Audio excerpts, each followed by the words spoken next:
Le but de cette vidéo, c'est de comprendre pourquoi il faut toujours mettre la vitesse d'obturation au double de la fréquence d'image pour avoir ce rendu cinématique dont tout le monde nous parle. Et je vais vous répondre tout de suite que non, il ne faut pas toujours faire ça et on va voir ensemble pourquoi. Petite parenthèse, cette vidéo est la suite directe de la première vidéo que j'ai faite, que je vous mets ici concernant le guide pour choisir la bonne fréquence d'image par seconde en fonction de ce que vous voulez shooter. Je vous recommande d'aller voir cette première vidéo et de revenir ici une fois que ce sera fait si vous débutez en vidéo et que tous ces termes sont encore un peu flous pour vous. En photographie, on parle de vitesse d'obturation, mais en vidéo, on va plutôt penser en angle d'obturation. On parle bien de la même chose, mais c'est vraiment deux mesures différentes de l'obturation. Mais il y a une nuance qui est importante à connaître et qui va prendre tout son sens sur la manière dont vous allez shooter ensuite. Donc pour bien comprendre, et comme souvent d'ailleurs, il faut revenir dans le temps. C'est ce jour-là que j'ai inventé le voyage à travers le temps. Et plus particulièrement au temps de l'apparition des premières caméras cinématographiques. À l'époque, les pellicules coûtaient extrêmement cher et pour réduire le coût d'achat d'une pellicule de film et pouvoir shooter et filmer à 24 images par seconde, adressez-vous à l'intendance, nous on paye plus. Les caméras cinématographiques étaient équipées d'un obturateur mécanique qui était en forme de disque circulaire et qui était destiné à arrêter la lumière pour éviter d'avoir un espèce de brouillis et de flou entre les changements d'image de la pellicule. Ce disque il pouvait avoir des angles différents et ils étaient mesurés en degrés, 180, 90, 45, et le degré exprimé correspondait à la partie du disque qui exposait le film à la lumière.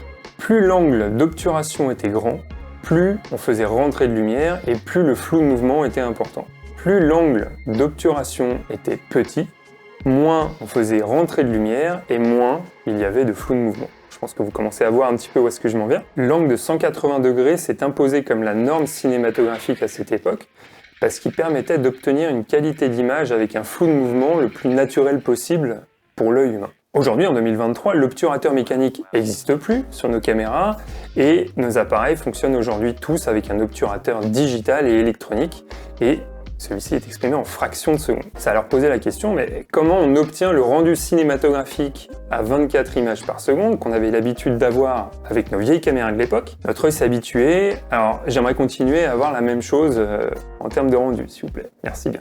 Pour retrouver ce rendu cinématographique avec ce fameux angle de 180 degrés, il y a une formule qui existe où il faut multiplier le nombre d'images par seconde par 360 degrés, qui correspond à l'obturateur, divisé par 180 degrés. Donc dans le cadre de 24 images par seconde, on obtient alors 48, qui correspond à 1/48e de seconde. Toutes les caméras n'ayant pas 1/48e de seconde, on a décidé d'utiliser 1/50e pour se rapprocher le plus possible du rendu cinématographique. Et pour ceux qui suivent, ça donne pas 180 degrés, mais ça donne 172,8 degrés. C'est quasiment la même chose pour l'œil humain, donc on a décidé de sticker avec ça. Voilà la raison pour laquelle on dit qu'il faut toujours doubler la vitesse d'obturation par rapport à la fréquence d'image. Et pourquoi on ne met pas n'importe quoi? Au final, c'est simplement un point de départ pour une norme artistique. C'est un moyen d'obtenir un rendu de base, mais c'est en aucun cas une vérité absolue. Et c'est vraiment ce qu'il faut comprendre. Sachez que sur certaines caméras, comme la Sony FX6, la Panasonic GH5 ou la Blackmagic, pour ne citer qu'elles, vous avez la possibilité de choisir l'angle d'obturation comme mesure d'obturation. Votre obturateur va se comporter toujours de la même façon en fonction de l'angle que vous aurez défini et bien sûr de la fréquence d'image. Donc ça, c'est un des gros avantages de l'angle d'obturation par rapport à la vitesse d'obturation, c'est que ça limite les erreurs lorsque vous changez de fréquence d'image. Par exemple, vous shootez à 60, vous voulez repasser à 24, et puis, merde, j'ai oublié de changer ma vitesse d'obturation, et ça vous donne un look qui est complètement différent à l'image. Donc la première raison pour laquelle vous allez vouloir changer votre angle d'obturation, donc la vitesse, c'est le rendu esthétique de l'image que vous allez vouloir avoir. Rappelez-vous, plus l'angle d'obturation est petit, moins on fait rentrer de lumière, et moins il y a de flou de mouvement. Donc plus votre image va être nette. De casser cette règle, c'est hyper intéressant pour certaines scènes, comme des scènes d'action ou de sport par exemple, où dès que vous avez des mouvements de caméra hyper rapides, ça permet d'avoir une image plus intense, plus réaliste, et surtout ça vous permet d'avoir des détails que vous n'auriez pas si vous aviez gardé cette fameuse règle de 180 degrés. Pour vous donner quelques exemples, il faut se lever le soldat Ryan a été shooté à un angle de 45 degrés sur la scène du débarquement. Donc on voit bien qu'il y a moins de flou de mouvement, il y a moins de flou de bouger, l'image est plus intense et on est vraiment au cœur du truc. La même chose avec Gladiator, sur la scène du tigre, qui a été shootée à 45 degrés. On voit qu'il y a une grosse différence par rapport au flou de mouvement. Si on ne sait pas, on ne va pas le deviner, mais on voit qu'il y a quelque chose qui change, quoi.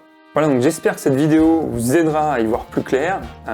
L'angle d'obturation, encore une fois, c'est un moyen différent de régler sa caméra pour obtenir une image avec un point de départ artistique. Donc la fameuse règle des 180 degrés, mais c'est, encore une fois, absolument pas indispensable de l'utiliser tout le temps. Pour celles et ceux que ça intéresse, je vous mets dans la description les infos de vitesse par rapport aux angles. Je vous ai fait les petits calculs.